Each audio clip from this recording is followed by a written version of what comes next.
bienvenidos a una nueva edición del programa Perfiles de la Justicia. El día de hoy nos acompaña el juez del primer juzgado penal unipersonal de la Corte de Sullana, el doctor Rolando Siccha Navarro, quien nos hablará acerca de la violencia familiar. Doctor Rolando Siccha, bienvenido a Perfiles de la Justicia.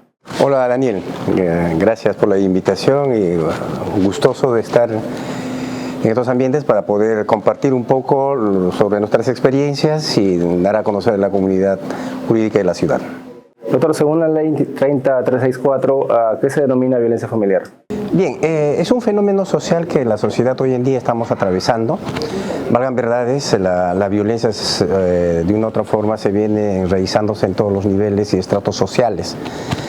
Según esta ley, la 30.364, la violencia es entendida como un acto de discriminación y de repudio y rechazo hacia la mujer por su condición de tal, considerado como un objeto, considerado como una persona más débil, como una persona más, que podría ser como un objeto de posesión del hombre. En ese sentido lo enfoca la ley 30.364.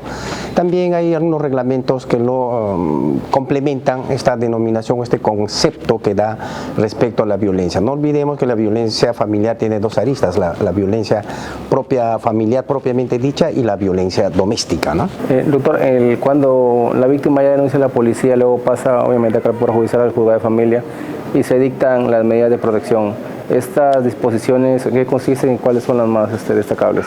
Provienen como una medida cautelar, como una medida preventiva a que el órgano jurisdiccional, en este caso el juzgado de familia, correcto, concede a las víctimas a fin de que de forma inmediata se abstenga de que sus agresores pueden disponer del retiro de hogar o en su defecto podrían disponer de que se abstengan por todos los medios acercarse a la víctima con fines de agresiones, sean verbales o físicas.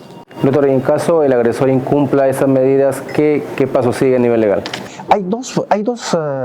Justamente hay una tremenda controversia hoy en día. Nuestros legisladores han visto la necesidad de tipificar esta conducta en dos supuestos. En el artículo 122-B del Código Penal lo contempla como un agravante el no cumplimiento de las medidas de protección. Por una parte, cuya penalidad es no menor de 2 y no mayor de 3 años. Por otra parte, en el artículo 365, que es una pena más gravosa, este tipo de circunstancias o hechos en no obedecer una medida de protección contempla una pena más gravosa, ¿no? Que es no menor de 4 años. Entonces, el operador jurídico tenemos estas dos disyuntivas, en cuál de estas dos normas se puede aplicar sobre el mismo hecho. Evidentemente ya hay posiciones jurisprudenciales de la Corte Suprema que por un tema de principio de especialidad se debe adoptar la pena por el tema de violencia familiar contemplado en el artículo 122-B, segundo párrafo. Pero debemos tener en consideración que este tipo de delitos no admite, correcto, pena suspendida, es pena efectiva. Es pena efectiva. Entiéndese, doctor, que el juzgado de familia, su labor es dictar las medidas de protección. ¿Hasta ahí llegan ellos?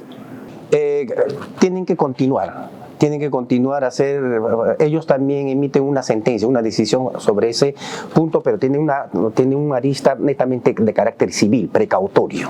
¿Y el incumplimiento ya pasa a penal? Correcto, el incumplimiento ya pasa al juzgado penal, como una medida más gravosa, ¿no?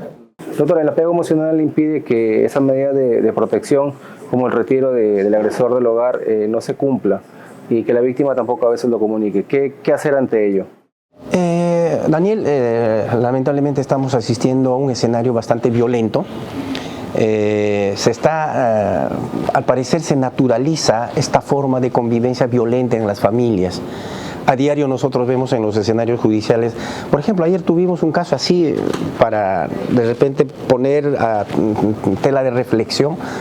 El hijo agrede tanto verbal y físicamente a su madre, ¿correcto? Entonces, este hecho motivó que el señor no se presente a los juicios correspondientes y se dispuso su conducción compulsiva. Estaba con orden de captura, lo aprendieron el día sábado, comunican el día lunes y de forma inmediata el día lunes se hizo el juicio.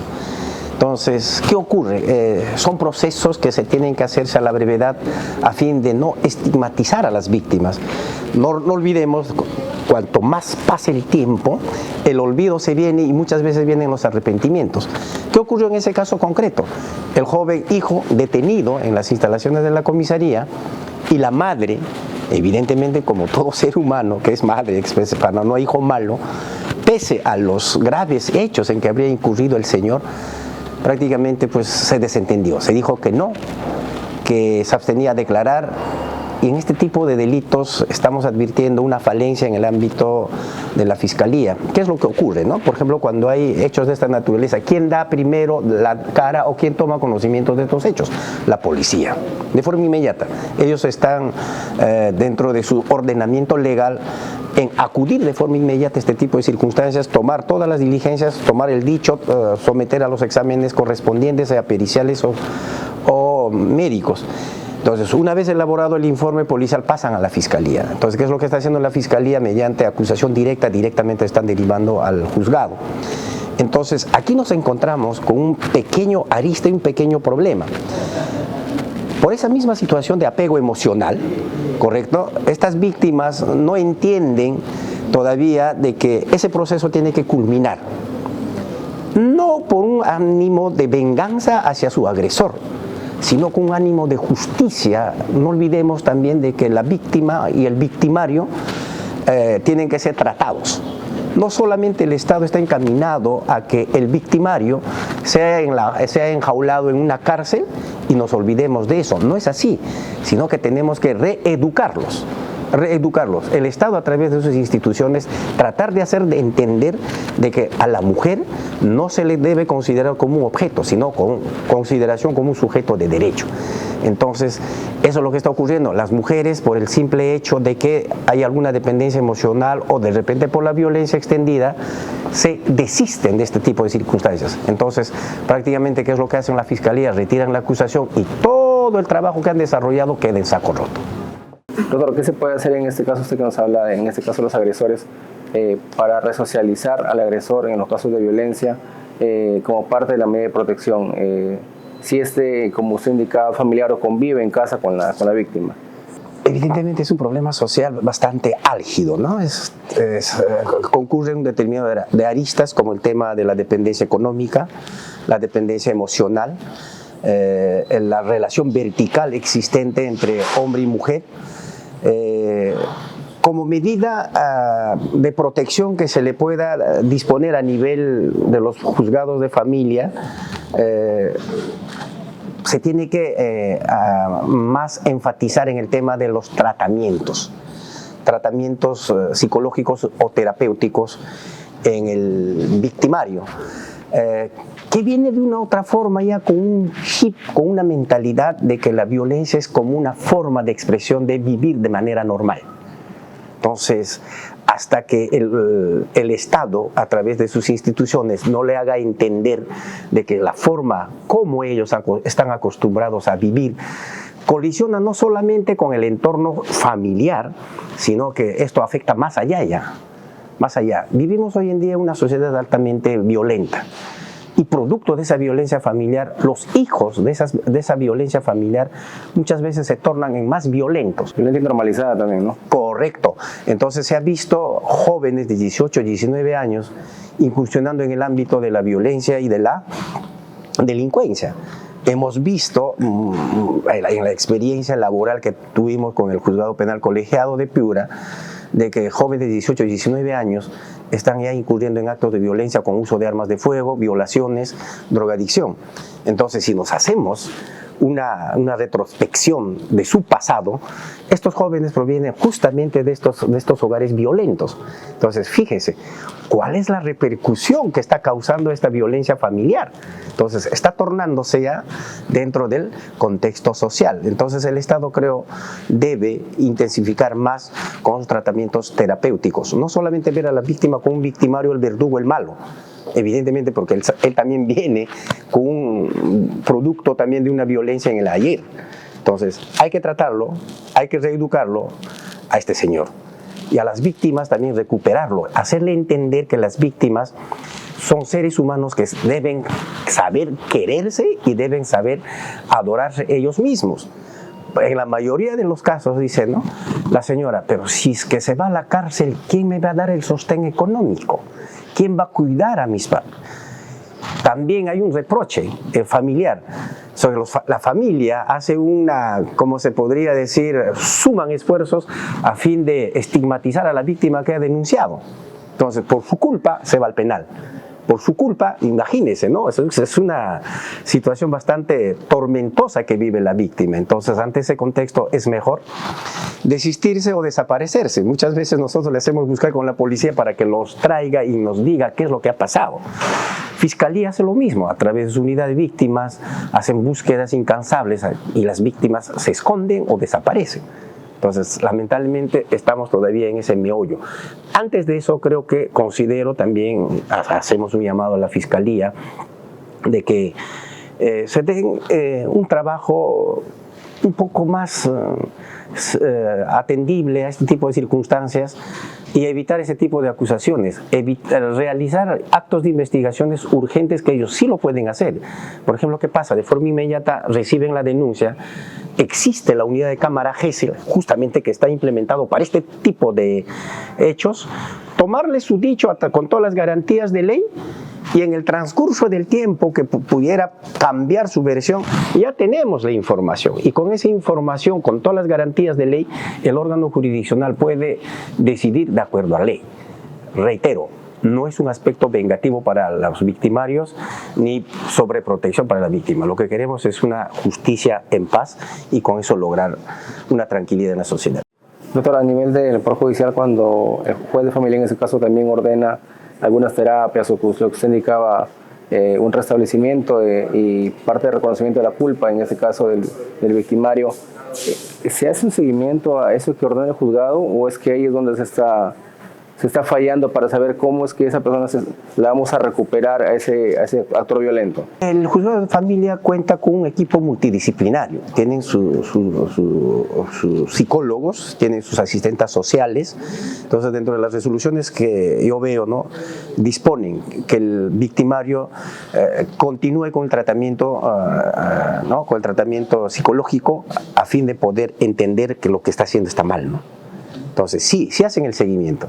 Doctor, y en esta acción de violencia que usted nos indicaba, en cuanto a la labor, usted nos ha mencionado la labor de la Fiscalía, la labor de la Policía, ¿cuál es la importancia de la...?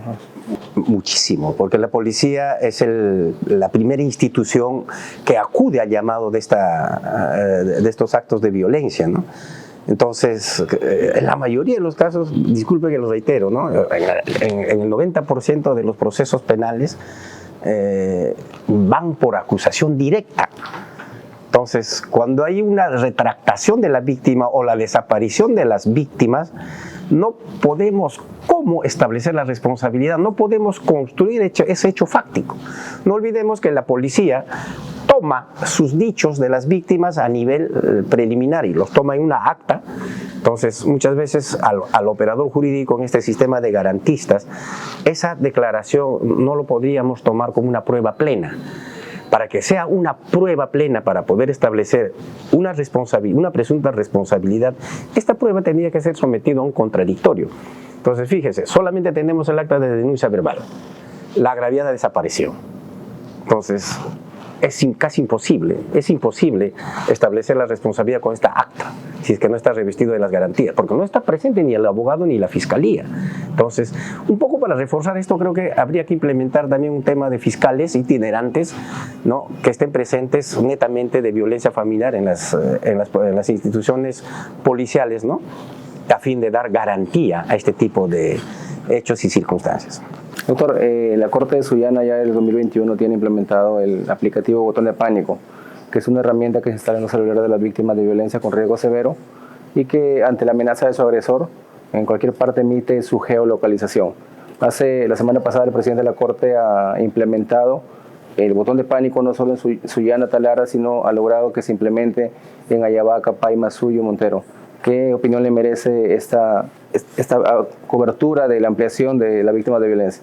Es una medida bastante acertada y es una medida que nos va a apoyar también a entender de que estas agresiones es cíclico, ¿no?, es constante. Entonces, imagínese una madre de familia sometida a este tipo de violencias, constantemente sufren este tipo de acosos, No obstante que existen esas medidas precautelatorias por parte del órgano jurisdiccional, en este caso Juzgado de Familia, estos victimarios se tratan de encubrir si se ven la forma cómo llegar a la víctima. Hoy en día las redes sociales están a la disposición de todos, ¿no? Entonces, a través de las redes sociales, con mensajes de WhatsApp, Messenger, están tratando de fastidiar, de continuar con esa violencia. Con este botón de pánico creo que yo estoy bastante esperanzado de que de una u otra forma se va a evitar algún hecho o sucesos de mayor gravedad. Doctor, ya estamos llegando a la parte final de esta entrevista. ¿Su mensaje a la ciudadanía? Bueno, es decirlo de que basta de vivir un día más bajo el tormento del miedo, de la desesperación. Un llamado a todas las mujeres. Hay que saber quererse. Queremos una sociedad justa, queremos una sociedad valerosa, ausente de miedos. Si la mujer no se empodera y se hace valer como tal, será también cómplice de que nuestra sociedad venga abajo, sumiso en el tormento de la violencia. Lo único que se le pide, se les pide a todos, las mujeres, no solamente a las mujeres, también hay varones víctimas de violencia, alto a la violencia y sepamos querernos entre nosotros. De esta forma hemos llegado al final de esta edición de Perfil de la Justicia. Agradecerles por su preferencia y invitarlos a seguirnos por nuestras redes sociales de Facebook y YouTube, así como por la señal abierta de Justicia TV. Nos vemos en una próxima edición. Muchas gracias.